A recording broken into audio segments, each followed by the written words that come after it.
Hafez al-Assad, Master Strategist and Contested Legacy. Part 1. Early Life and Education.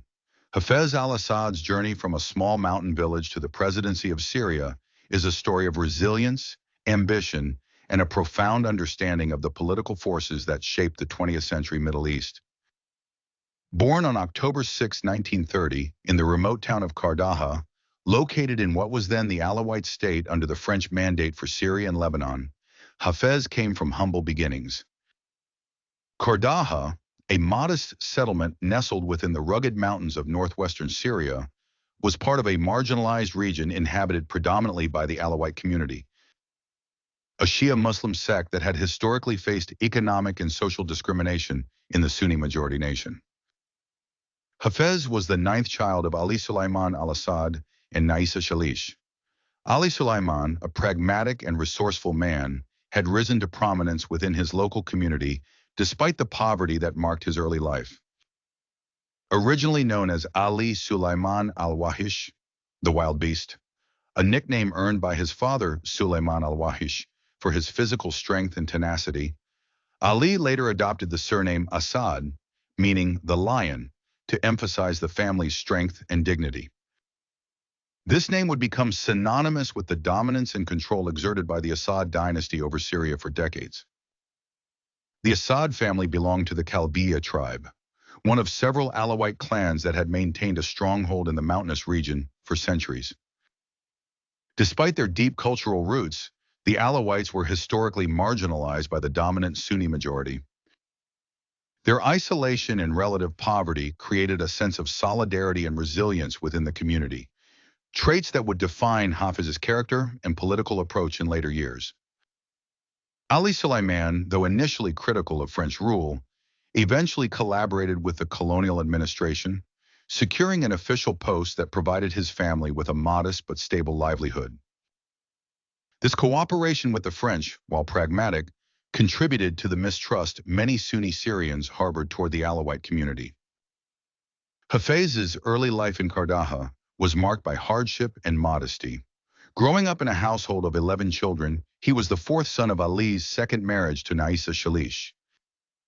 The family's means were limited, and the children were expected to contribute to the household sustenance. From an early age, Hafez exhibited a sharp intellect, an insatiable curiosity, and a determination to rise above the constraints of his environment. These qualities set him apart from his peers and would eventually propel him to prominence. At the age of 9, Hafez embarked on a life-changing journey when he left his family's home in Qardaha to pursue formal education in Latakia, a bustling coastal city dominated by the Sunni elite.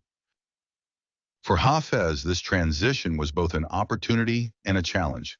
Latakia offered access to education and broader horizons, but it also exposed him to the deep-seated prejudices faced by Alawites in a society structured along sectarian lines. Sunni students often viewed their Alawite peers with disdain, relegating them to the margins of social and academic life. Hafez, however, refused to be defined by these biases. He threw himself into his studies, determined to excel and prove his worth in a competitive environment. Hafez's academic achievements quickly distinguished him as a gifted and hardworking student.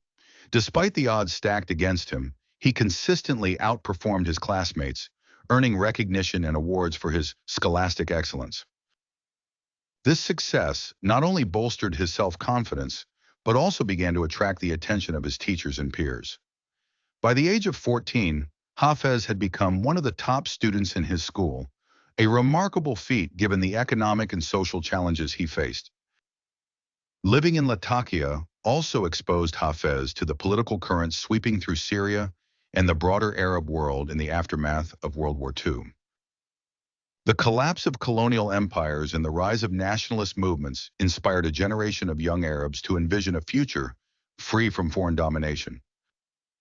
For Hafez, the ideals of Arab unity and social justice resonated deeply, reflecting both his personal experiences of marginalization and his aspirations for a more equitable society.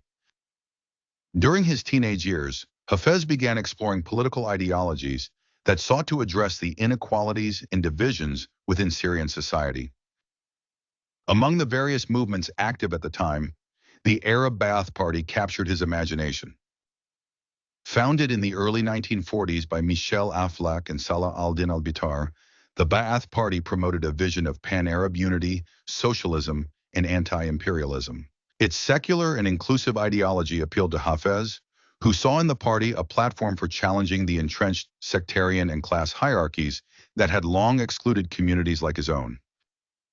In 1946, at the age of 16, Hafez officially joined the Ba'ath Party.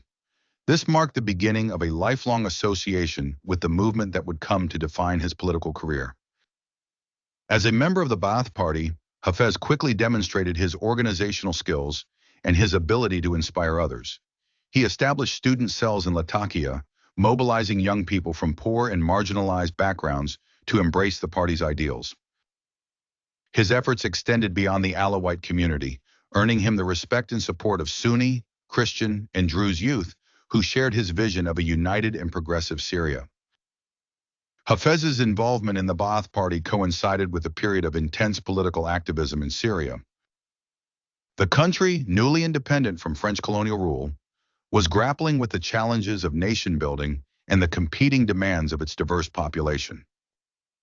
Political parties, trade unions, and student organizations flourished, providing a fertile ground for young activists like Hafez to engage in debates about Syria's future. Within this vibrant and often contentious environment, Hafez honed his rhetorical and leadership skills, emerging as a rising star within the Ba'athist ranks. By the time he graduated from high school, Hafez had established himself as a key figure in the Ba'ath Party's youth wing. His ability to navigate the complex dynamics of Syrian society, building alliances across sectarian and class lines, set him apart from many of his contemporaries. These early experiences not only shaped his political outlook, but also prepared him for the challenges he would face in his military and political career.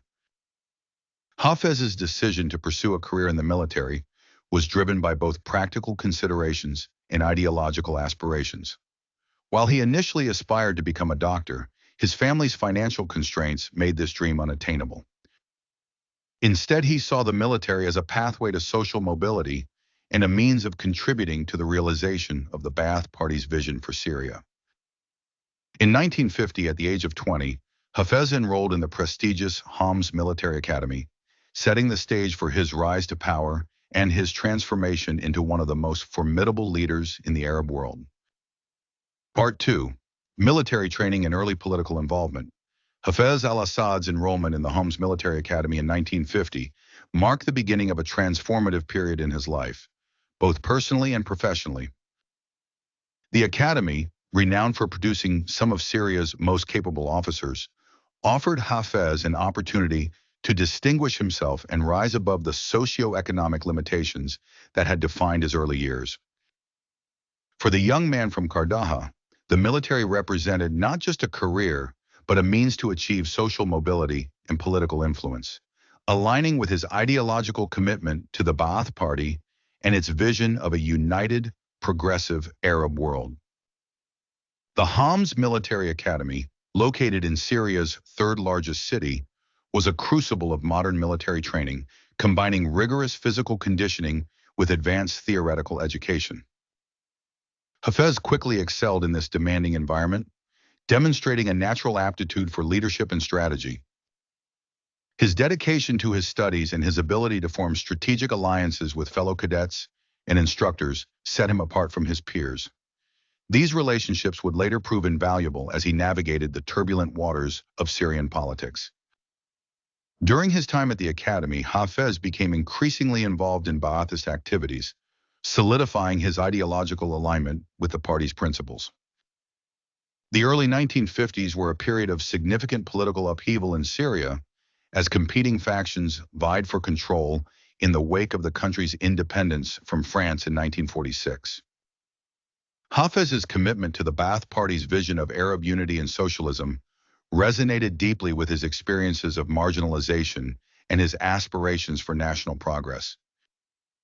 He worked to expand the party's influence within the military, establishing connections that would later play a crucial role in his ascent to power. The academy also provided Hafez with his first exposure to international politics and military alliances. In addition to training with Syrian instructors, cadets at Homs frequently interacted with advisors and trainers from foreign nations, including France and the Soviet Union. These interactions broadened Hafez's perspective on global affairs and deepened his understanding of the geopolitical forces shaping the Middle East. He recognized the importance of aligning Syria's military and political strategies with broader regional and international dynamics, a lesson that would guide his leadership in the years to come. Hafez's performance at the academy earned him recognition as one of its most promising graduates. Upon completing his training, he was commissioned as a lieutenant in the Syrian Air Force, a branch of the military that was rapidly modernizing and expanding under the influence of post-war technological advancements.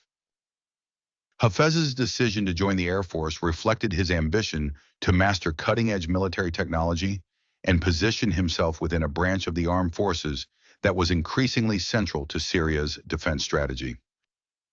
As a young officer, Hafez continued to demonstrate his commitment to the Ba'ath Party, working to integrate its principles into the military structure and culture. He saw the armed forces not merely as an instrument of national defense, but as a vehicle for social and political transformation. This perspective set him apart from many of his contemporaries, who viewed the military primarily as a means of personal advancement or a tool for maintaining the status quo. In 1955, Hafez's career took a significant turn when he was selected for advanced training in Egypt, a leading center of Arab military education and a hub of political activism under the leadership of Gamal Abdel Nasser. This experience not only enhanced Hafez's technical expertise, but also exposed him to the pan-Arabist rhetoric and revolutionary fervor that were reshaping the region. Nasser's vision of Arab unity and resistance to Western imperialism deeply influenced Hafez, reinforcing his commitment to the Ba'athist cause and shaping his approach to leadership. During his time in Egypt, Hafez forged connections with officers from across the Arab world, many of whom shared his vision of a unified and independent Arab nation. These relationships broadened his understanding of the challenges and opportunities facing the region and strengthened his resolve to contribute to the realization of the Ba'ath Party's goals. By the time he returned to Syria, Hafez was not only a skilled aviator, but also a seasoned political activist, ready to take on the challenges of a rapidly changing political landscape. The mid-1950s were a period of growing instability in Syria, marked by frequent coups and power struggles among competing factions. Hafez's return to this volatile environment coincided with a renewed effort by the Ba'ath Party to assert its influence within the military and the broader political arena. Recognizing the importance of aligning the party's goals with the aspirations of the armed forces, Hafez worked tirelessly to build bridges between the two institutions, leveraging his position as a young officer to promote the Ba'athist vision of national unity and social progress. In 1957, Hafez's career reached a new milestone when he was selected for additional training in the Soviet Union, a rising power in the global geopolitical landscape. This opportunity provided him with exposure to advanced military technology and tactics, as well as a deeper understanding of the ideological currents shaping the post-war world. Hafez's time in the Soviet Union further reinforced his belief in the importance of a strong and modernized military as a foundation for national sovereignty and regional leadership. By the late 1950s, Hafez al-Assad had established himself as a rising star within both the Syrian military and the Ba'ath Party. His combination of technical expertise, political acumen, and ideological commitment set him apart from his peers, positioning him for a leadership role in the years to come.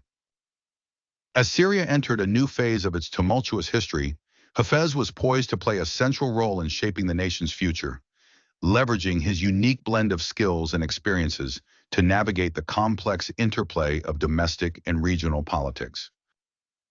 Part 3. The Rise Within the Ba'ath Party and Military. As Hafez al-Assad transitioned from a promising young officer to an influential political figure, the volatile landscape of mid-20th century Syria provided both challenges and opportunities for his ambitions. Following his graduation from the Homs Military Academy in 1955, Hafez joined the Syrian Air Force, earning a reputation as a skilled and disciplined aviator. The mid-1950s were a period of political turbulence in Syria, marked by frequent coups, ideological conflicts, and external pressures.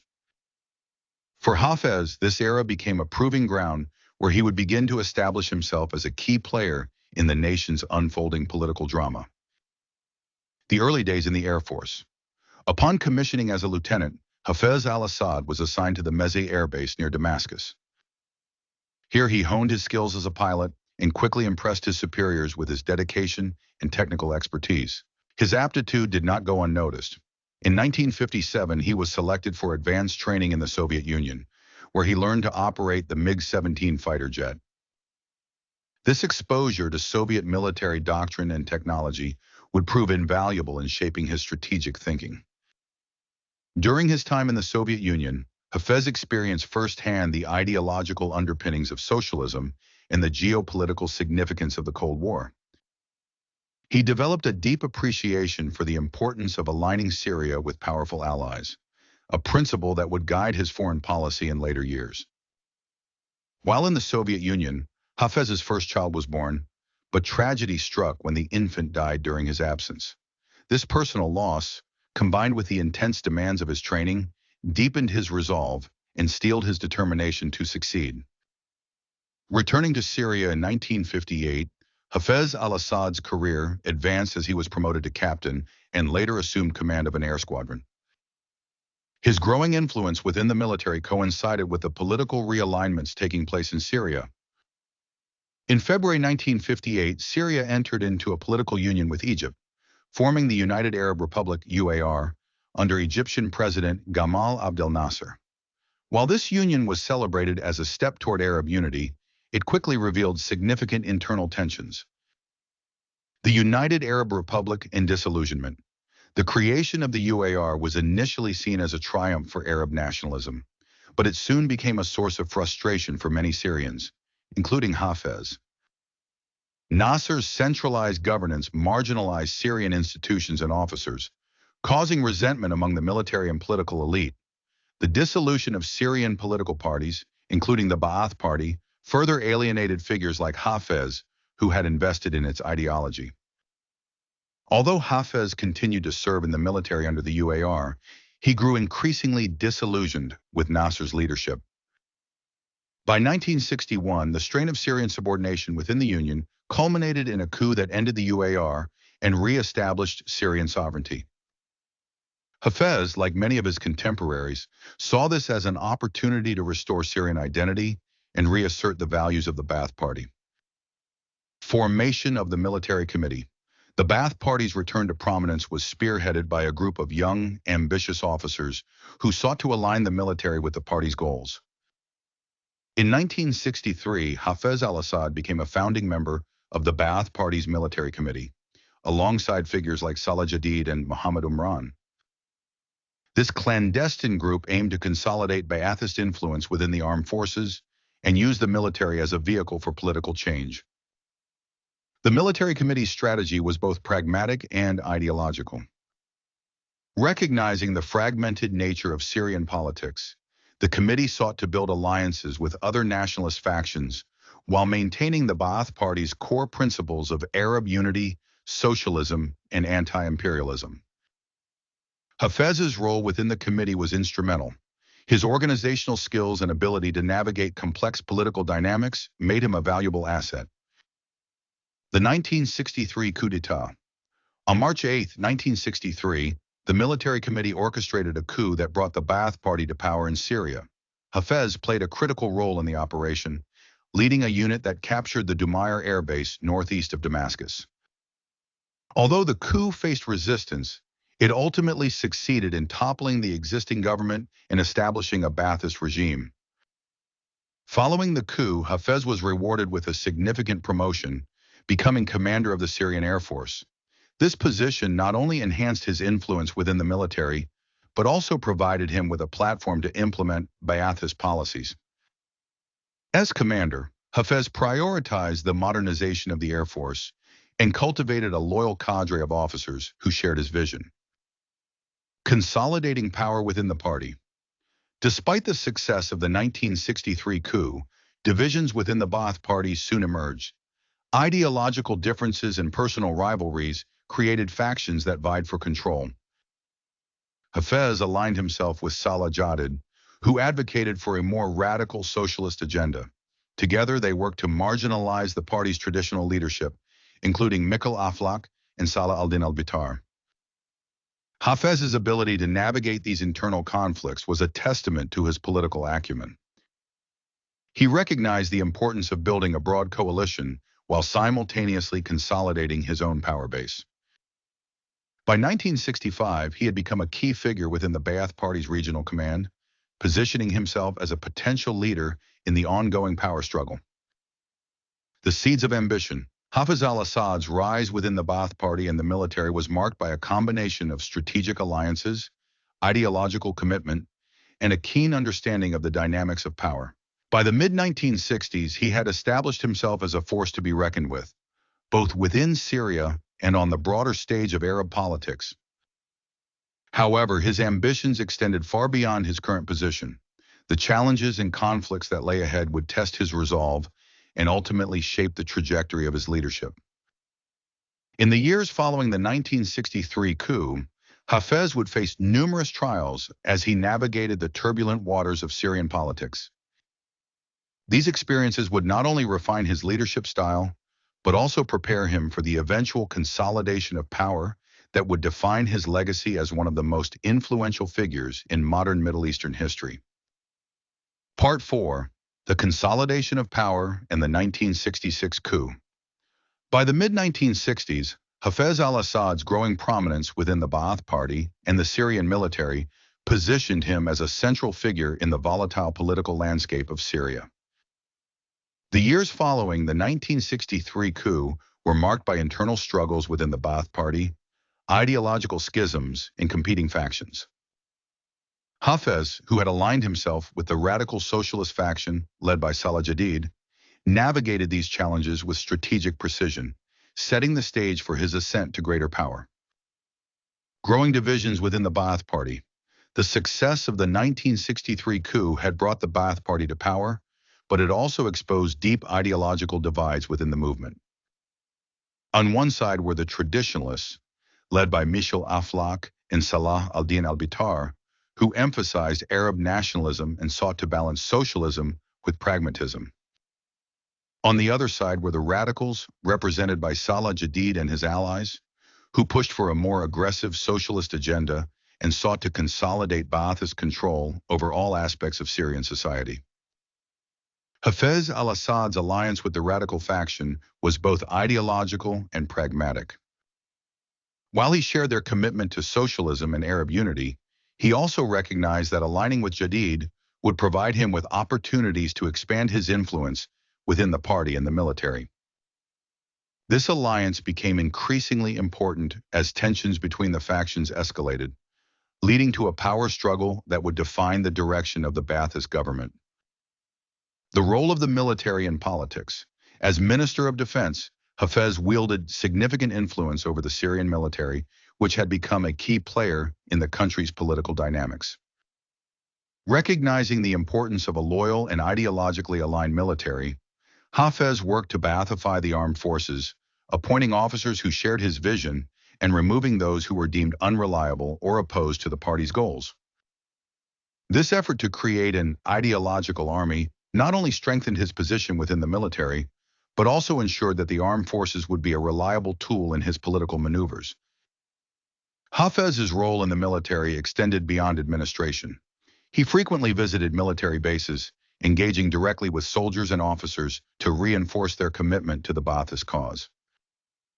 This hands-on approach earned him the loyalty of many within the armed forces and solidified his reputation as a leader who understood the needs and concerns of the military. The 1966 coup d'etat. The growing rift between the radical and traditionalist factions of the Ba'ath Party came to a head in February 1966, culminating in a coup that ousted Mikhail Aflaq, Salah al-Din al-Bitar, and their supporters from power. The coup was orchestrated by Salah Jadid and his allies in the military committee, with Hafez al-Assad playing a crucial role in its execution. On the night of February 23, 1966, Hafez mobilized loyal units of the Syrian Air Force and the military to seize control of key government installations and communication centers in Damascus. The operation was swift and efficient, with minimal resistance from the traditionalists. By dawn, the radical faction had secured control of the government, and Jadid emerged as the de facto leader of Syria. Hafez al-Assad's rise to prominence. In the aftermath of the coup, Hafez was appointed Minister of Defense, a position that granted him substantial authority over the military and further entrenched his influence within the government. While Salah Jadid held the reins of power as the Assistant Regional Secretary of the Ba'ath Party's Syrian Regional Command, Hafez's control over the armed forces made him a critical player in the new regime. As Minister of Defense, Hafez faced significant challenges, including the need to rebuild and modernize the Syrian military after years of internal purges and political interference. He prioritized the acquisition of advanced weaponry and sought to strengthen Syria's alliances with the Soviet Union and other socialist states. Under his leadership, the military began to recover its operational effectiveness, positioning Syria as a regional power capable of confronting external threats. Consolidating power within the regime. Despite their shared ideological goals, tensions between Hafez al-Assad and Salah Jadid began to emerge in the years following the 1966 coup. Jadid's aggressive domestic policies, including land reforms and nationalization programs, alienated segments of the population and created economic challenges. Hafez, who favored a more pragmatic approach, increasingly found himself at odds with Jadid's leadership style. Hafez's growing dissatisfaction with Jadid's policies was matched by his efforts to build a network of loyalists within the government and the military. He cultivated relationships with key figures, including Mustafa Tlass, a trusted ally who would later serve as Minister of Defense, and other officers who shared his vision for Syria's future. These alliances would prove critical as Hafez positioned himself for a potential power struggle with Jadid. The seeds of ambition, the events of 1966, marked a turning point in Hafez al-Assad's political career. As Minister of Defense, he had established himself as one of the most powerful figures in Syria, with a strong base of support within the military and growing influence in the Ba'ath Party. However, his ambitions extended beyond his current position. The tensions within the regime and the challenges facing Syria provided Hafez with both the motivation and the opportunity to pursue greater power. Hafez's careful navigation of the political landscape, combined with his ability to build alliances and consolidate support, set the stage for his eventual rise to the presidency. The lessons he learned during this period about the importance of pragmatism, the value of loyalty, and the necessity of strategic planning would shape his leadership style and define his legacy as one of the most influential leaders in modern Middle Eastern history. In the years to come, Hafez would face new challenges and opportunities as he sought to transform Syria into a regional power and solidify his control over the nation. The foundations laid during the turbulent period of the 1960s would serve as the bedrock of his rule, enabling him to navigate the complexities of Syrian politics and the broader Middle Eastern landscape with unparalleled skill and determination. Part 5, The Path to Absolute Power. The Corrective Movement of 1970. By the late 1960s, tensions within the Ba'ath Party leadership had reached a boiling point, as the ideological and strategic differences between Hafez al-Assad and Salah Jadid's faction became irreconcilable. While Jadid, the de facto leader of Syria, prioritized radical socialism and internal political reforms, Hafez, then serving as Minister of Defense, focused on strengthening the military and addressing Syria's external threats, particularly its adversarial relationship with Israel. This divergence in priorities set the stage for one of the most significant turning points in modern Syrian history, the Corrective Movement of 1970. Prelude to the power struggle. Following the 1967 Six-Day War, during which Israel captured the Golan Heights, the Ba'athist government faced widespread criticism for its inability to defend Syrian territory. The humiliating defeat underscored the weaknesses of both Syria's military preparedness and its political leadership. While Salahad's administration pursued a radical agenda domestically, it failed to address the pressing need for military modernization and strategic planning. Hafez al-Assad, who had taken on the unenviable task of rebuilding the Syrian armed forces, began to distance himself from Jadid's policies, which he viewed as counterproductive and ideologically rigid. The aftermath of the war also strained Syria's relationships with its Arab neighbors. Jadid's aggressive rhetoric and policies alienated potential allies, leaving Syria increasingly isolated on the regional stage. Hafez, who recognized the importance of building alliances, advocated for a more pragmatic foreign policy. This included mending ties with conservative Arab states like Saudi Arabia and Jordan, which Jadid had dismissed as reactionary regimes. Growing military influence. As Minister of Defense, Hafez al-Assad leveraged his control over the military to consolidate his power base. Recognizing that the military was a key pillar of political authority in Syria, he systematically replaced officers loyal to Jadid with those who shared his vision. Hafez's meticulous approach to military appointments ensured that armed forces would remain a reliable ally in his eventual bid for power. Hafez also prioritized the modernization of Syria's military capabilities. Under his leadership, the armed forces acquired advanced weaponry from the Soviet Union, including tanks, aircraft, and air defense systems. These efforts not only bolstered Syria's defensive posture, but also enhanced Hafez's reputation as a competent and forward-thinking leader. By 1970, the military's loyalty to Hafez was firmly established, setting the stage for the confrontation with Jadid's civilian leadership. The Black September crisis, the tipping point in the power struggle between Hafez al-Assad and Salah Jadid, came in September 1970 during the Black September conflict in Jordan. The crisis erupted when King Hussein's government launched a military campaign against Palestinian armed groups, including the Palestine Liberation Organization, PLO, which had established a significant presence in Jordan. Jadid, committed to supporting the Palestinian cause, ordered Syrian military intervention to assist the PLO. However, Hafez al-Assad, who viewed the intervention as ill-advised and strategically dangerous, refused to deploy the Syrian Air Force to support the ground offensive.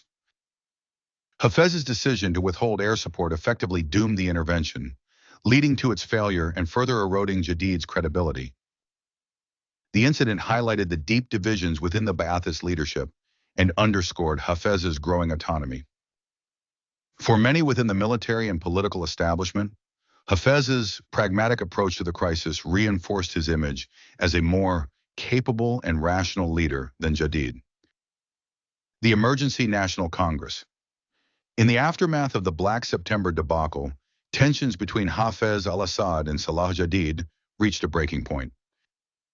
Jadid, determined to reassert his authority, convened an Emergency National Congress of the Ba'ath Party in late October 1970. The Congress, dominated by Jadid's supporters, sought to marginalize Hafez by stripping him of his government posts and accusing him of undermining the party's unity.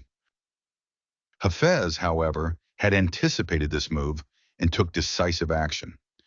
Before attending the Congress, he ordered loyal military units to surround the meeting venue, effectively neutralizing Jadid's ability to enforce his decisions. When the Congress concluded, Hafez made his move, arresting Jadid and his key allies while ensuring that the transition of power was swift and bloodless.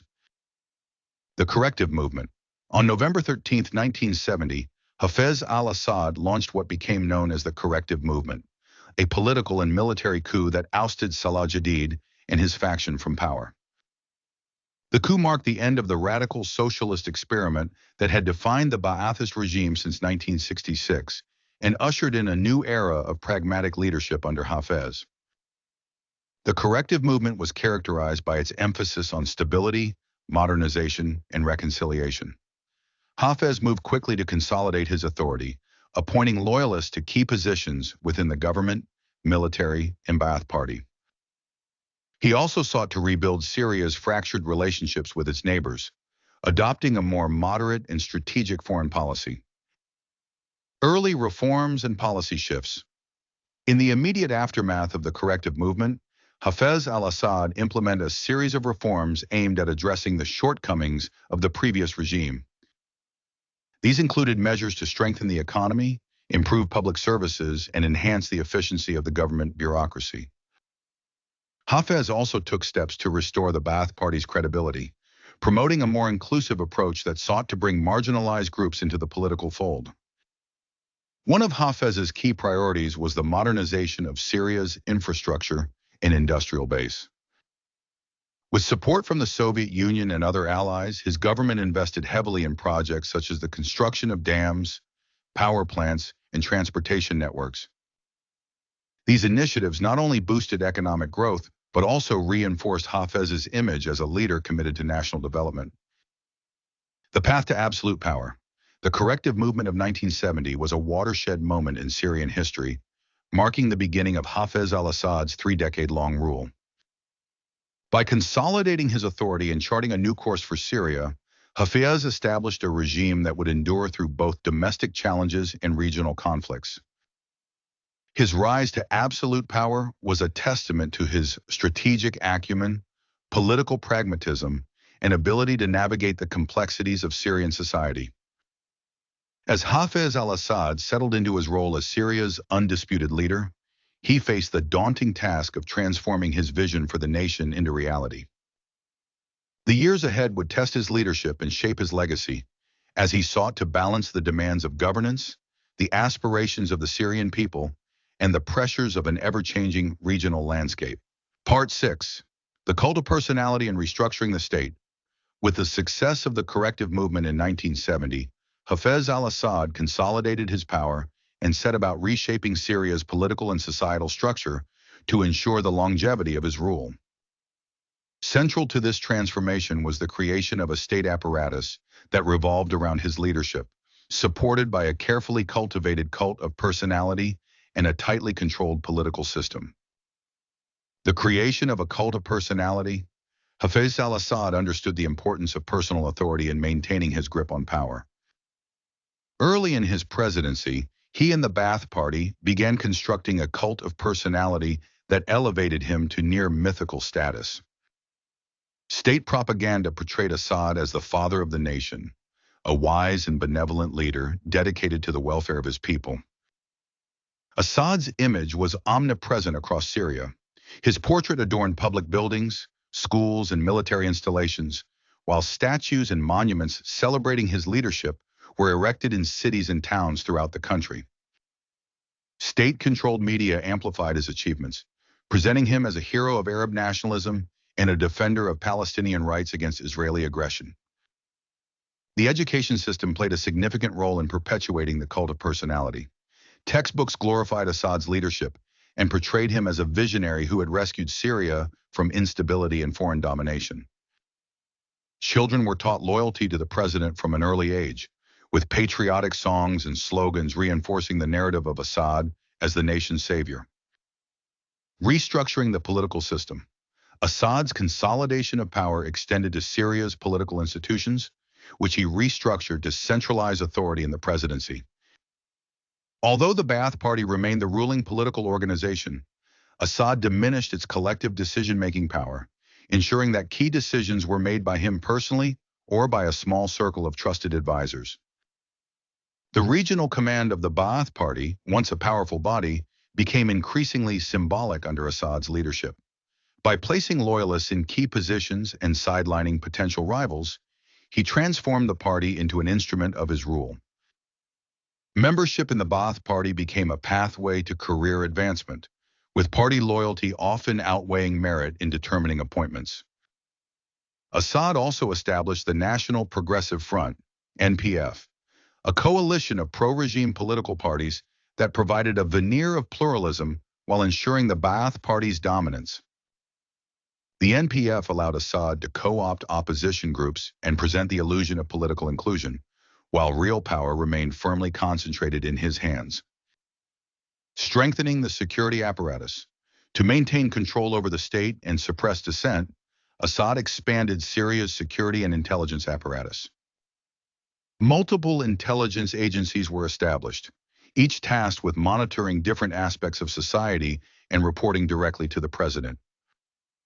This system of overlapping agencies not only ensured comprehensive surveillance, but also created a sense of competition among them, reducing the likelihood of a coordinated challenge to Assad's authority. The Mukhabarat, or secret police, became a symbol of the regime's control over the population.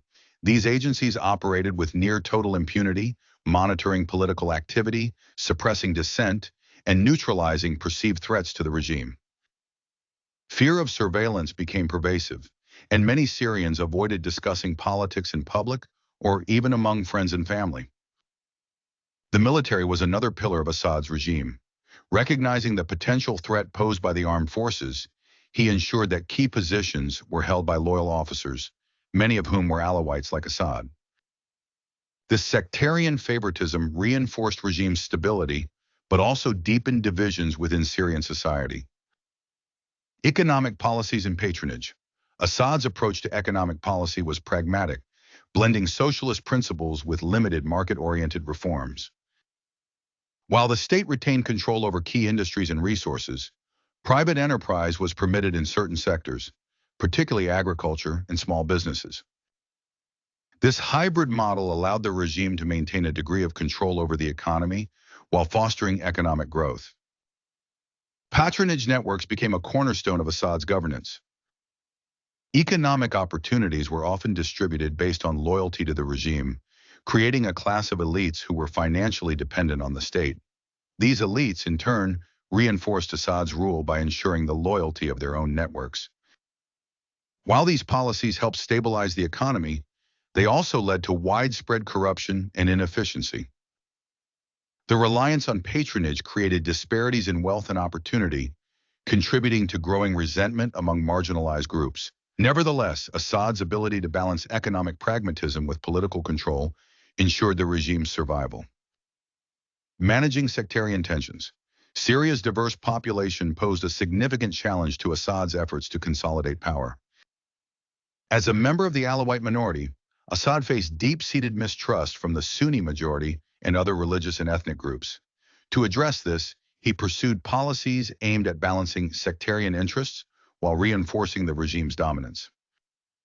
Assad's government emphasized secularism and Arab nationalism as unifying ideologies, downplaying religious and ethnic differences. Public institutions were carefully balanced to include representatives from various sects and communities, creating an appearance of inclusivity. However, real power remained concentrated in the hands of Assad and his Alawite inner circle. The regime's sectarian policies were particularly evident in the security and intelligence sectors, which were dominated by Alawites. This concentration of power within a single sect fueled resentment among other groups, particularly Sunni Muslims, who viewed the regime as unrepresentative and oppressive.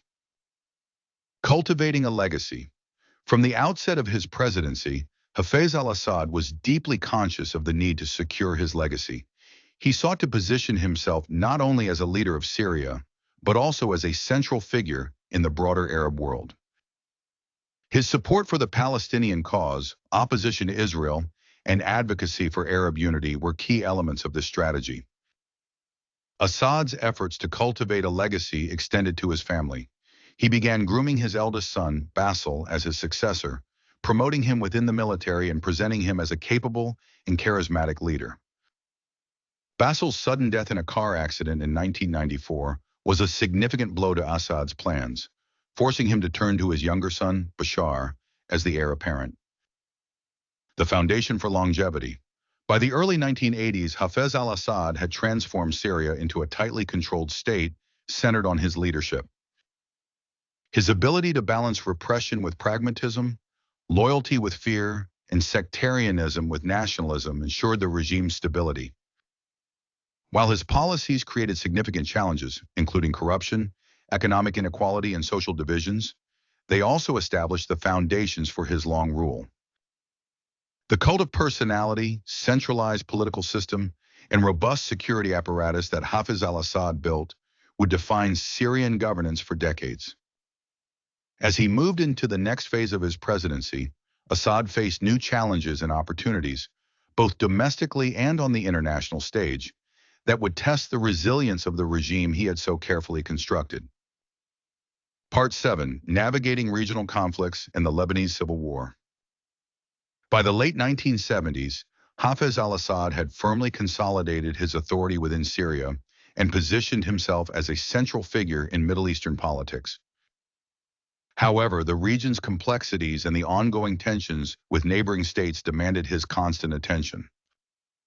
Among the most significant challenges he faced during this period was the outbreak of the Lebanese Civil War, a conflict that would entangle Syria for decades and redefine its role in regional geopolitics. The strategic importance of Lebanon's geopolitical significance was not lost on Hafez al-Assad. Its proximity to Israel, its diverse sectarian makeup, and its role as a hub for Palestinian militant organizations made it a critical arena for Syrian influence. For Assad, control over Lebanon was essential for ensuring Syria's security and countering Israeli dominance in the region. Following the Cairo Agreement of 1969, Lebanon became a base for the Palestine Liberation Organization, PLO, which used Lebanese territory to launch attacks against Israel. This development heightened tensions between Lebanon's various factions, including Christian militias, Muslim groups, and Palestinian organizations. By the mid-1970s, these tensions erupted into a full-scale civil war, creating a power vacuum that neighboring states, including Syria, sought to exploit. Syria's initial response. When the Lebanese Civil War began in 1975, Assad initially sought to mediate between the warring factions. His goal was to stabilize Lebanon while maintaining its territorial integrity and ensuring that it did not fall entirely under the influence of the PLO or Israel. However, as the conflict escalated, it became clear that Syria's diplomatic efforts alone would not suffice. In 1976, Assad ordered Syrian troops to intervene in Lebanon under the pretext of restoring order and protecting Lebanon's sovereignty. This intervention marked the beginning of Syria's military presence in Lebanon, which would last for nearly 3 decades. Assad's decision to deploy troops was met with mixed reactions. While some Lebanese factions welcomed Syrian support, others viewed it as an occupation. The Syrian occupation of Lebanon. Syria's intervention in Lebanon was a carefully calculated move by Assad to assert control over the conflict and secure Syria's interests. Syrian forces initially aligned themselves with the Maronite Christian militias, hoping to counterbalance the influence of the PLO and leftist groups. This alliance, however, was short-lived, as Assad sought to position Syria as a neutral arbiter capable of influencing all factions. Over time, Syria's presence in Lebanon became more entrenched. Assad's government established a network of alliances with various Lebanese groups, including Amal, a Shiite militia, and later Hezbollah, which emerged as a powerful force in the 1980s. These alliances allowed Syria to maintain a dominant position in Lebanon's political and military landscape. The Israeli factor. Syria's involvement in Lebanon inevitably brought it into direct conflict with Israel, which viewed the Syrian presence as a threat to its security. In 1982, Israel launched a full-scale invasion of Lebanon, aiming to expel the PLO and weaken Syrian influence. The Israeli invasion culminated in the siege of Beirut and the withdrawal of PLO forces from the city. Assad's response to the Israeli invasion was marked by pragmatism and restraint. While Syrian forces engaged in clashes with Israeli troops, Assad avoided a direct confrontation that could escalate into a full-scale war. Instead, he focused on consolidating Syria's position in the areas it controlled, particularly in the Bekaa Valley and northern Lebanon. The Israeli invasion also reshaped Lebanon's political dynamics. It led to the rise of Hezbollah, a Shiite militia supported by both Syria and Iran. Recognizing Hezbollah's potential as a counterweight to Israeli influence, Assad provided the group with logistical and military support, cementing Syria's alliance with Iran in the process. Managing sectarian divides. Lebanon's sectarian diversity presented significant challenges for Assad, who sought to balance competing interests while advancing Syria's agenda.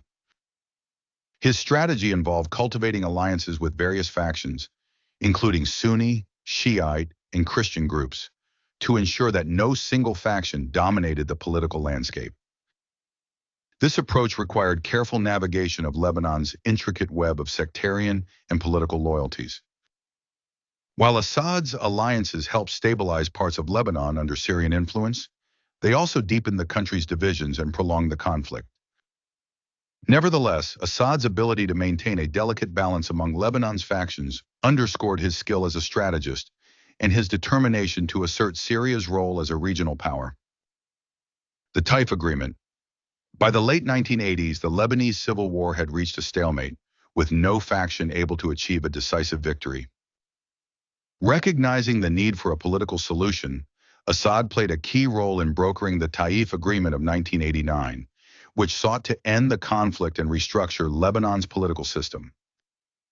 The Taif Agreement redistributed political power among Lebanon's religious communities, reducing the dominance of the Maronite Christians and granting greater representation to Sunni and Shiite Muslims.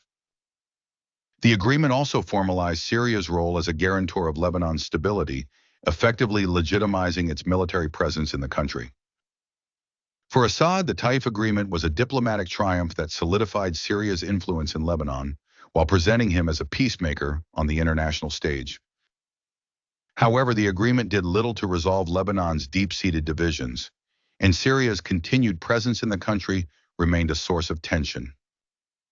Legacy of the Lebanese intervention. Syria's involvement in the Lebanese civil war had far-reaching consequences for both countries. For Assad, it was a demonstration of his ability to project power beyond Syria's borders and shape the region's political landscape. By establishing a dominant role in Lebanon, Assad ensured that Syria would remain a key player in Middle Eastern geopolitics. However, the intervention also came at a significant cost. Syria's military presence in Lebanon strained its resources and fueled accusations of imperialism from both Lebanese factions and international observers. The war's protracted nature and the regime's heavy-handed tactics alienated many Lebanese, creating a legacy of resentment that would endure long after the conflict ended. Hafez al-Assad's handling of the Lebanese civil war exemplified his approach to regional politics: pragmatic, strategic, and unyielding in the pursuit of Syrian interests. While his intervention in Lebanon secured Syria's influence and enhanced his reputation as a master strategist, it also highlighted the challenges of balancing power in a volatile and divided region. As Assad turned his attention to other regional and domestic issues in the 1990s, the legacy of the Lebanese intervention would continue to shape Syria's role in the Middle East for years to come. Part 8. Internal Challenges in the Islamist Uprising of the 1980s. As Hafez al-Assad solidified his control over Syria and extended his influence in the Middle East, he faced significant internal challenges that tested the resilience of his regime. Among these, the Islamist uprising of the late 1970s and early 1980s emerged as one of the most serious threats to his rule. This period marked a critical juncture in Assad's presidency, as his government employed ruthless measures to suppress dissent and maintain stability. Roots of the Islamist uprising. The seeds of the Islamist uprising were sown in the growing discontent among Sunni Muslims, who viewed the Alawite-dominated regime as unrepresentative and oppressive. Assad's secular policies and the concentration of power in the hands of Alawite elites exacerbated sectarian tensions, fueling resentment among the Sunni majority. Additionally, the Ba'ath Party's socialist economic policies, which targeted traditional Sunni elites, further alienated this influential segment of society. The Muslim Brotherhood, an Islamist organization with deep roots in Syria, became the vanguard of the opposition. Under the leadership of figures such as Issam al-Attar and Adnan Saad al-Din, the Brotherhood capitalized on the grievances of disaffected Sunnis and mounted a campaign against Assad's regime. The organization's calls for an Islamic state resonated with many Syrians who were disillusioned with the Ba'athist government's policies and perceived corruption. Escalation of violence. The conflict between the regime and Islamist opposition began with sporadic acts of violence in the late 1970s. These included assassinations of government officials, attacks on Ba'ath Party members, and bombings of public institutions. The violence escalated in 1979 when militants attacked the Aleppo Artillery School, killing dozens of Alawite cadets. This massacre marked a turning point, prompting the regime to take more aggressive measures against the opposition. In response to the growing unrest, Assad's government launched a crackdown on the Muslim Brotherhood and its supporters. Security forces conducted mass arrests, targeting suspected militants and their families. The regime also implemented emergency laws that curtailed civil liberties, giving security agencies sweeping powers to suppress dissent. The Hama massacre.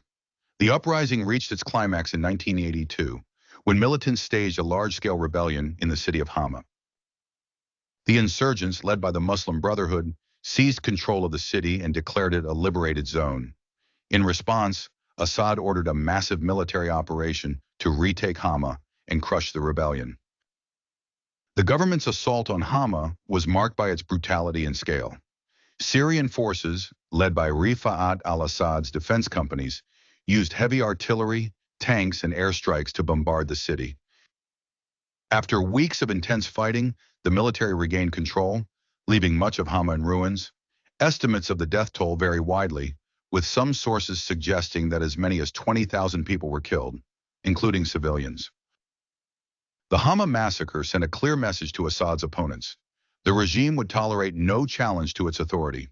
While the operation effectively ended the Islamist uprising, it also left a lasting legacy of fear and resentment among Syrians. The events in Hama became emblematic of the regime's willingness to use extreme violence to maintain its grip on power. Consolidating power after the uprising. Following the suppression of the Islamist uprising, Assad took steps to consolidate his authority and prevent future challenges to his rule. The regime intensified its surveillance of society, expanding the reach of the mukhabarat, intelligence agencies, and strengthening the military's role in maintaining internal security. Public expressions of dissent were harshly punished, creating an atmosphere of fear and compliance. Assad also sought to co-opt potential rivals and neutralize opposition through political and economic incentives. Sunni business elites, who had been alienated by the Ba'ath Party's socialist policies, were offered opportunities to participate in the private sector, fostering a new class of loyalist entrepreneurs. These measures helped to stabilize the regime and broaden its base of support, even as repression remained a central feature of Assad's governance. Legacy of the Islamist uprising. The Islamist uprising of the 1980s had a profound impact on Syria's political and social landscape. For Assad, the events reinforced the importance of maintaining a strong security apparatus and a centralized power structure. The regime's response to the uprising also demonstrated its willingness to use violence to suppress dissent, a strategy that would characterize Assad's rule in the years to come. However, the uprising and its aftermath also deepened divisions within Syrian society. Sectarian tensions, already exacerbated by the Alawite-dominated regime, were further inflamed by the government's brutal crackdown on Sunni opposition. These divisions would remain a source of instability and mistrust, shaping the dynamics of Syrian politics for decades. The Islamist uprising of the 1980s was one of the most significant challenges to Hafez al-Assad's presidency, testing the resilience of his regime and its capacity to maintain control. Through a combination of repression, co-optation, and strategic governance, Assad weathered the crisis and emerged with his authority intact. However, the costs of this victory were high, leaving a legacy of fear, division, and unresolved grievances that would continue to influence Syria's trajectory long after the guns fell silent. Part 9. The Gulf War and Shifting Alliances. As the Middle East entered the 1990s, Hafez al-Assad faced a dramatically shifting regional and international landscape. The Gulf War of 1990 to 1991 presented both challenges and opportunities for the Syrian president, allowing him to recalibrate Syria's foreign policy and strengthen its position in the Arab world.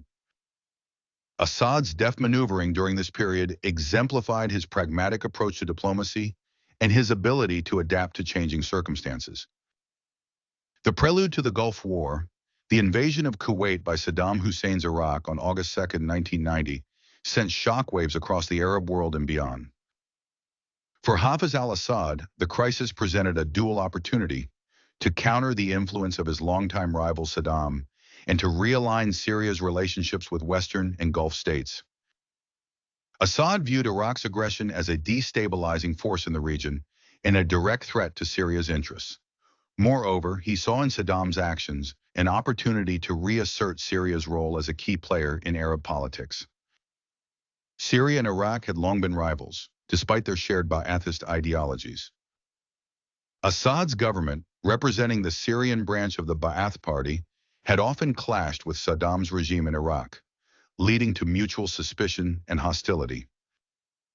The invasion of Kuwait further deepened this animosity, as Assad perceived Saddam's actions as a challenge to the established order in the Arab world.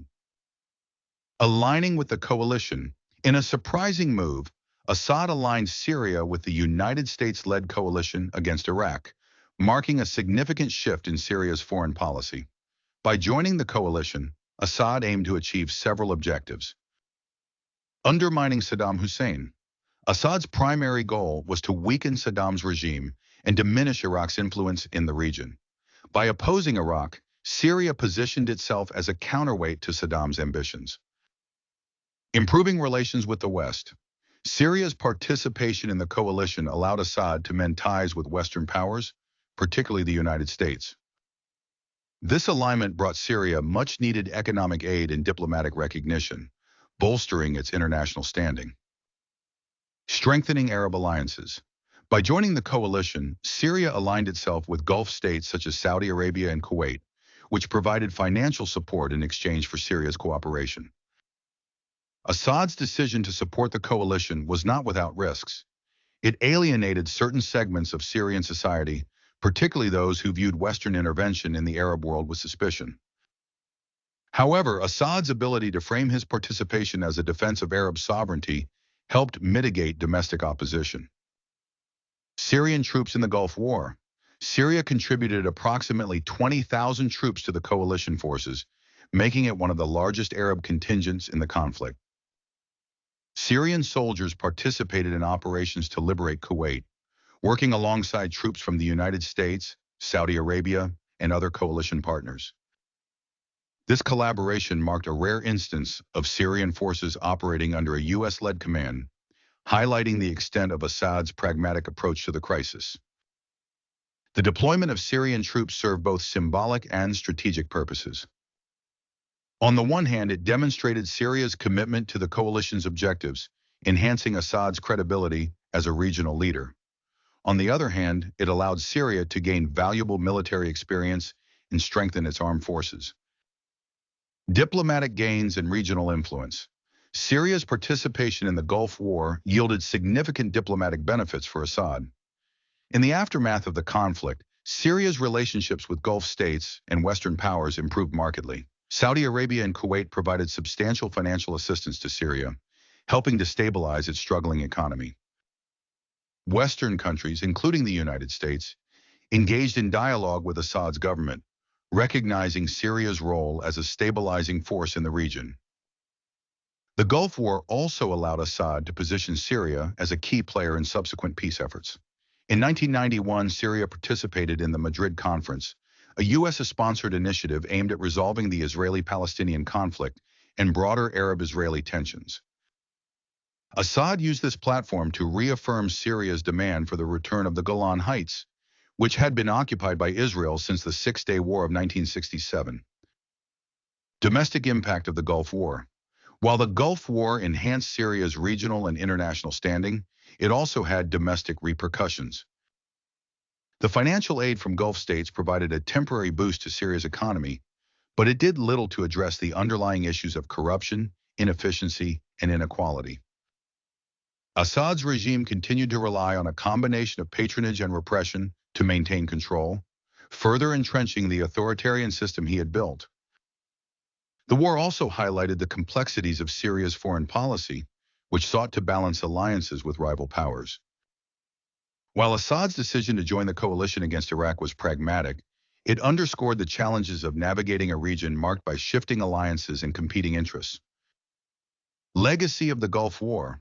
The Gulf War marked a turning point in Hafez al-Assad's presidency, showcasing his ability to adapt to changing circumstances and leverage regional crises to Syria's advantage.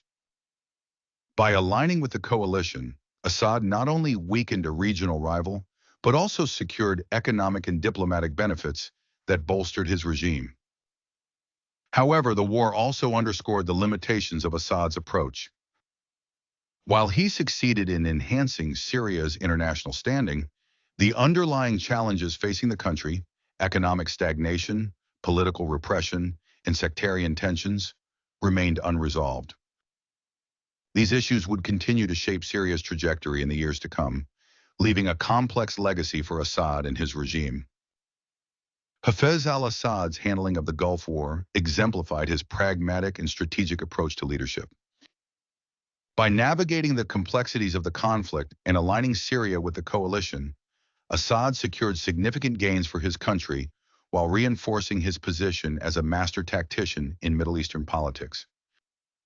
As the 1990s unfolded, Assad would continue to grapple with the challenges of governance and diplomacy, shaping Syria's role in an ever-changing regional landscape. Part 10: The Final Years and Legacy of Hafez al-Assad.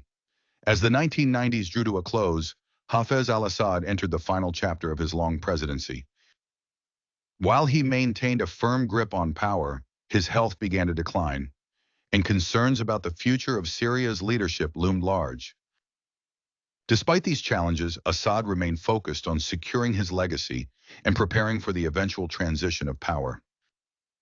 Declining health and political challenges. By the mid-1990s, reports of Assad's deteriorating health became more frequent. A longtime diabetic and heavy smoker, he suffered from complications that limited his ability to engage in the day-to-day affairs of governance.